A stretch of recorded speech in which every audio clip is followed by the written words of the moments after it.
کیا وہ شوہر کا درست ایڈریس لکھا ہے، کیونکہ اکثر ایڈریس درست نہیں لکھتے اور وہ اس طرح یک طرفہ ڈگری حاصل کرنے کی کوشش کرتے ہیں کہ فرضی ایڈریس لکھ دیا، وہاں نوٹس بھجوا دیا اور ڈگری کروانے کی کوشش کرتے ہیں۔ پھر یہ دیکھا جائے گا کہ کیا شوہر کا موبائل نمبر یا واٹس ایپ نمبر لکھا ہے، کیونکہ آج کل جدید دور میں کسی بھی شخص کی طلبی اب مسئلہ نہیں رہی، تو اس کا اگر موبائل نمبر نہیں ہے یا اس کا ایڈریس غلط ہے تو آپ کا منسوخی ڈگری کے لیے یہ بہترین گراؤنڈ ہو سکتا ہے۔ اسی طرح اگر خاتون نے دعوے کے دوران، بعض دفعہ یہ ہوتا ہے کہ رپورٹ آتی ہے کہ ایڈریس درست، پتہ درست نہیں ہے، پھر عدالت خاتون سے مانگتی ہے بین الفی، کیا بین الفی دے گی یہی پتہ درست ہے، وہ بین الفی دے دیتی ہے اور عدالت اس پہ کارروائی ایک طرفہ کر دیتی ہے۔ سو اگر اس نے کوئی ایسا بین الفی بھی دیا ہے غلط ایڈریس کے درست کہنے کا کہ یہ درست ہے، وہ بھی آپ کا ایک گراؤنڈ ہو سکتا ہے۔ اور اس کے علاوہ جو پیادے کی رپورٹ ہے وہ بڑی اہم ہے کہ جب رجسٹری، جب نوٹس وغیرہ ہوتا ہے تو وہ جو رجسٹری کروائی گئی تھی کیا اس کی رسید پر کوئی ایڈریس لکھا ہوا ہے، کیونکہ اکثر جو رجسٹری لفافہ ہوتا ہے اس کے اوپر کوئی ایڈریس نہیں ہوتا، ہاتھ سے لکھا جاتا ہے۔ ٹی سی ایس وغیرہ میں تو واضح طور پہ ایڈریس ہوتا ہے، ان کی سروس بھی ٹھیک ہوتی ہے، لیکن جو لوکل رجسٹری ہوتی ہے اس کے اوپر اکثر رسیدوں پہ کوئی ایڈریس وغیرہ نہیں ہوتا، صرف نام لکھ دیا۔ پھر کئی لوگ خالی لفافہ بھی بھیج دیتے ہیں رسید صرف لینے کے لیے، اس طرح اس کو بھی چیک کیا جا سکتا ہے۔ پھر پیادے کی رپورٹ سب سے اہم ہوتی ہے کہ جو پیادہ ہے عدالت کا اس نے کیا رپورٹ دی ہے، کیونکہ ایک تو نوٹس جاتا ہے نا آپ پرائیویٹ طور پہ کرواتے ہیں، دوسرا ایک ہوتا ہے کہ جو پیادہ عدالت ہوتا ہے اس نے رپورٹ کرنی ہوتی ہے، وہ اس نے تعمیل کروا کے وہ رپورٹ بعض اوقات کرتا ہے کہ پتہ درست نہیں ہے، سم ٹائمز کرتا ہے کہ جی مدعا علیہ ملا لیکن وہ انکاری ہو گیا۔ یہ سب سے آسان طریقہ ہے رپورٹ کروانے کا۔ پھر اگر مدعا علیہ انکاری ہو گیا تو اس پہ قانون پھر یہ کہتا ہے کہ اس کا بیان حلفاً بیان کورٹ ریکارڈ کرے گی، تو وہ دیکھا جائے گا کہ اگر اس نے انکاری رپورٹ کی ہے تو کیا بیان حلفاً ہوا کہ نہیں ہوا، یا پھر اگر تعمیل ہے مدعا علیہ کی تو پھر دیکھا جائے گا کہ وہ تعمیل کیسے ہوئی، کیونکہ وہ اگر آپ کے سائن ہی نہیں ہے، جعلی سائن ہے، تو وہ ایک گراؤنڈ جو ہے وہ بھی کروایا جا سکتا ہے۔ اچھا، پھر اس کے بعد اخبار اشتہار ہے، آخری طریقہ کورٹ کے پاس اخبار اشتہار کر دیتے ہیں، تو اخبار اشتہار دیکھا جائے گا کہ کیا کوئی معروف اخبار ہے۔ ویسے تو اخبار عام طور پہ پڑھتے ہی لوگ بہت کم ہیں آج کل، اور مزید اگر پڑھیں بھی صحیح تو عدالتی اشتہار کوئی نہیں پڑھتا، لیکن پھر بھی دیکھا جائے گا کیونکہ اکثر لوگ غیر معروف اخبار کروا لیتے ہیں جو کہ جس کی اشاعت نہ ہونے کے برابر ہوتی ہے، تو اس کے بنیاد پر یک طرفہ ڈگری حاصل کرنے کی کوشش کرتے ہیں۔ تو یہ سارے جو چیزیں ہیں یہ آپ کے گراؤنڈز ہو سکتے ہیں۔ یا اگر اس نے خاتون نے خلا کے ساتھ کوئی دیگر کلیم کیا، حکمین کیا ہے، خرچہ کیا ہے یا کچھ اور ہے، اور اس میں اس نے اپرنٹلی کوئی جھوٹ بولا ہے، تو اس کو آپ گراؤنڈ کا حصہ بنا سکتے ہیں۔ تو یہ سارے جو ہیں، ایک تو یہ فیکچوئل گراؤنڈ ہو گئے جو آپ نے ریکارڈ، عدالتی ریکارڈ سے ملاحظہ کرنا ہوتا ہے۔ پھر اس کے علاوہ جو دیگر قانونی جو گراؤنڈز ہیں آپ کے، وہ کیا ہو سکتے ہیں منسوخی ڈگری کے لیے؟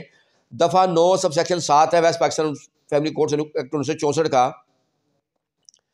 وہ یہ کہتی ہے کہ جب فیملی کوڈ یک طرفہ ڈگری صادر کر دے گی، کوئی بھی یک طرفہ ڈگری، وہ اس کی نقل پھر مدعا علیہ مدعون ڈگری کو بھیجے گی۔ یعنی کہ اگر تو کنٹیسٹڈ ڈگری ہوگی پھر نقل دینے کی ضرورت نہیں ہے، لیکن اگر یک طرفہ ڈگری ہوگی تو جس طرح دعویٰ دائر ہونے کے بعد ایک نوٹس جاتا ہے مدعا علیہ کو، اور تو وہ ایک بار پھر دوبارہ نوٹس جائے گا اس ڈگری کا، اس میں وہ کورٹ ڈگری بھیجے گی اور اس کا اخراجات جو ہیں وہ ڈگری دارہ برداشت کرے گی۔ تو اکثر یہ ڈگری نہیں بھیجی جاتی مدعا علیہ کو، نہ وہ اخراجات جمع ہوتے ہیں نہ یہ ڈگری بھیجی جاتی ہے، تو یہ ایک واضح جو قانون کی وائلیشن ہوتی ہے، منسوخی ڈگری کے لیے ایک بہترین گراؤنڈ ہوتا ہے۔ اچھا، پھر ایک اور سیکشن 8 سب سیکشن 2 ہے West Pakistan Family Courts Act 1964 کا، وہ یہ کہتا ہے کہ جو مدعا علیہ کی طلبی ہوگی اس میں ڈیفینڈنٹ کی، تو وہ صرف اس کے گھر پہ کے ایڈریس پہ نہیں ہوگی، بلکہ اس کی جو یونین کونسل ہوگی اس پر بھی طلبی ہوگی اس کی، یعنی وہاں بھی نوٹس بھیجا جائے گا تاکہ اس کو بلوانے میں قانون میں کوئی کمی نہ رہ جائے کہ وہ یہ کہے مجھے اطلاع نہیں ملی۔ اور اب بلکہ واٹس ایپ موبائل نمبر دینا بھی ضروری ہو گیا ہے کہ وہ بھی دیا جائے گا۔ اگر یہ نوٹس بھی نہیں بھیجا گیا، یونین کونسل نہیں بھیجا گیا، تو آپ کا یہ گراؤنڈ ہو سکتا ہے۔ پھر میں اب آپ کو بتاؤں کہ خلا کی ڈگری کے لیے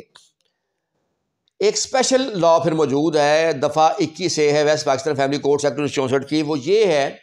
کہ جس طرح طلاق جب مرد دے گا تو اس کی اطلاع یونین کونسل کو دے گا، بالکل اسی طرح جب کورٹ خلا کی ڈگری صادر کرے گی تو کورٹ خلا کی ڈگری کی نقل جو ہے وہ متعلقہ یونین کونسل بھجوائے گی طلاق سرٹیفکیٹ کے پروسیس کے لیے۔ اور یہ اخراجات اکثر جب کورٹ آرڈر کرتی ہے وہ لکھ دیتی ہے کہ جی یہ ڈگری دارہ یا مدعیہ جو ہے وہ برداشت کرے گی، وہ ادا کرے گی نوٹس بھجوانے کے۔ تو اکثر مدعیہ یا ڈگری دارہ یہ نوٹس نہیں بھجواتی یا ڈگری نہیں بھجواتی یونین کونسل، اور نہ ہی اخراجات ادا کرتی ہے. تو یہ بھی ایک، کیونکہ یونین کونسل اگر چلی جائے گی ڈگری تو پھر یونین کونسل والوں نے پھر ایک دوبار بلانا ہوتا ہے مدیون ڈگری کو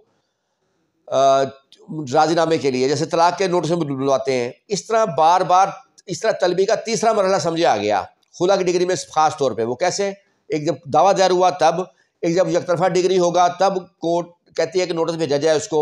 دوسری بار نوٹس جائے گا، تیسری بار یونین کونسل کی طرف سے. اگر وہ خرچہ جمع نہیں کراتی اور ڈگری یونین کونسل نہیں جاتی، اور تو پھر یہ بھی گراؤنڈ ہو سکتا ہے ڈگری کی منسوخی کا کہ آپ کو کوئی اطلاع نہیں ملی اور اس نے یونین کونسل بھی نہیں بھیجا. یا یونین کونسل اگر ڈگری جاتی ہے اور یونین کونسل سے آپ کو نوٹس آ جاتا ہے تب بھی آپ منسوخی ڈگری کی طرف جا سکتے ہیں، کیونکہ قانون میں منع نہیں ہے، چاہے خلا کی ڈگری ہو تو چاہے کوئی ڈگری ہو. میں پہلے بتا چکا ہوں. ہاں، اس پر اعلیٰ عدالتوں میں کچھ فیصلہ جات موجود ہیں کہ اگر خاتون نے خلا کی ڈگری یک طرفہ لے لی ہے اور عدت کا ٹائم گزار کر اس نے دوسری شادی کر لی ہے تب وہ ڈگری منسوخ نہیں ہوگی، کیونکہ پھر دوسرے مسائل پیدا ہو جاتے ہیں. کیونکہ ڈگری منسوخ کر دی تو پھر اس کے دوسرے نکاح کا، یا اس سے اگر بیبی ہو گیا ہے یا پریگننٹ ہو گئی ہے تو اس کا ایک مسائل کریٹ ہوں گے. تو اس لیے اس صورت میں ڈگری جو ہے منسوخ نہیں ہوگی. تو یہ تو تھا کہ آپ ڈگری کن گراؤنڈ پہ منسوخ کرا سکتے ہیں، اور اس سے متعلقہ جو قوانین تھے وہ میں نے آپ لوگوں کو بتائے ہیں. خاص طور پہ میرے لیکچر ایک تو عام لوگوں کی آگاہی کے لیے ہوتے ہیں، دوسرا جو جونیئر وکیل ہیں، وکلاء حضرات ہیں، ان کی آگاہی کے لیے خاص طور پہ ہوتے ہیں، کیونکہ ابھی سیکھ رہے ہوتے ہیں، ابھی سٹارٹ ہوتا ہے ان کا. میں خود سیکھنے والا بندہ ہوں. قانون ایک ایسی چیز ہے کہ آپ ساری عمر سیکھتے رہتے ہیں. یہ ایک سمندر ہے، کوئی آدمی اس میں نہیں کہہ سکتا کہ میں مکمل ہو گیا ہوں. آپ ساری عمر سیکھتے ہیں. اب بھی کئی چیزیں ہوتی ہیں کہ جو میرے علم میں اضافہ کر جاتی ہیں. تو میں ایک سیکھنے والا بندہ ہوں، ہمیشہ کوشش کرتا ہوں سیکھنے کی. اب آتے ہیں دوسری طرف. اگر خاتون نے خلا کی ڈگری لی ہے، اس میں شوہر کا غلط ایڈریس لکھا اور وہ ثابت بھی ہو گیا غلط ایڈریس ہے، یا اس نے اپنی رہائش غلط لکھی، یا اس نے عدالت میں جھوٹا بیان حلفی دیا شوہر کے ایڈریس کی بابت کورٹ کے مانگنے پر، تب اس کے خلاف جو ہے کاروائی، فوجداری کاروائی ہو سکتی ہے. کیونکہ دفعہ 195 476 ضابطہ فوجداری کا یہ کہتا ہے کہ عدالت کے اندر کوئی بھی جرم ہوگا اس کا اختیار عدالت کو حاصل ہے، عدالت کاروائی خود کر سکتی ہے. اب دفعہ 193 ہے تعزیرات پاکستان کی، اس میں 7 سال سزا ہے عدالت میں جھوٹ بولنے کی، عدالت میں جھوٹا بیان حلفی دینے کی، عدالت میں غلط بیانی کرنے کی، کورٹ کو مس گائیڈ کرنے کی. تو اس دفعہ کے تحت جو ہے استغاثی کاروائی جو ہے وہ کی جا سکتی ہے عدالت میں اس کے خلاف کہ اس نے عدالت میں یہ غلط بیانی کی، جھوٹ بولا، اور جس کو آپ ثابت بھی کر سکیں.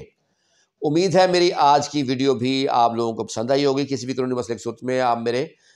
جو یوٹیوب چینل پہ وزٹ کر سکتے ہیں، اور دوسرا میرے جو واٹس ایپ ایمو نمبر ہے 0333618101 جا کر فری مشورہ کر سکتے ہیں. آپ میری ویڈیو پسند کرتے ہیں، اس کا بہت شکریہ.